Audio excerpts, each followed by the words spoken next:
দক্ষিণ এশিয়ায় শক্তির ভারসাম্যে বড় পরিবর্তনের আভাস। ভারতের সাথে দক্ষিণ কোরিয়ার নতুন প্রতিরক্ষা চুক্তি পরাশক্তি চীনকেও ভাবিয়ে তুলছে। বিশেষ করে অত্যাধুনিক সমরাস্ত্র এবং প্রযুক্তি হস্তান্তরের মতো সমঝোতাকে বেজিং অত্যন্ত স্পর্শকাতর হিসেবে দেখছে। বিস্তারিত জানাচ্ছেন তৌফিকুল আশিক।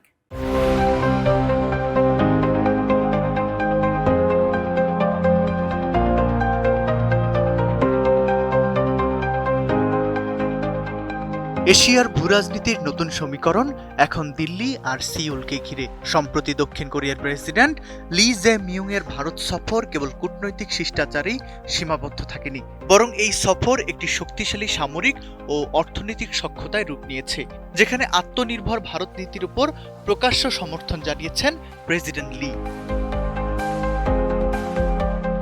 আন্তর্জাতিক বিশ্লেষকদের মতে ভারত চীন সীমান্ত উত্তেজনা যখন তুঙ্গে, ঠিক তখনই দক্ষিণ কোরিয়ার সাথে ভারতের এই সমরাস্ত্র চুক্তি বেইজিং এর কপালে চিন্তার ভাঁজ ফেলেছে। বিশেষ করে পার্বত্য যুদ্ধে কার্যকর অত্যাধুনিক প্রযুক্তি ভারতের হাতে আসা মানেই হিমালয় অঞ্চলে চীনের একক আধিপত্যে বড় চ্যালেঞ্জ।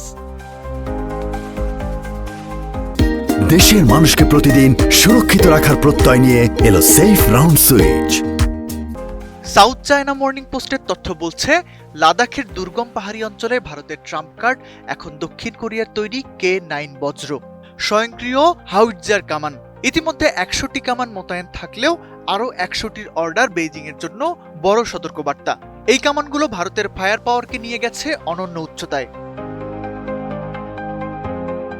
তবে কেবল অস্ত্র কেনাই নয়, আলোচনার কেন্দ্রবিন্দুতে রয়েছে প্রযুক্তির পূর্ণ হস্তান্তর। সিঙ্গাপুরের S Rajaratnam school of international studies বলছে, ভারত এখন সমরাস্ত্রের যৌথ নকশা ও নির্মাণ প্রক্রিয়ায় প্রবেশ করছে।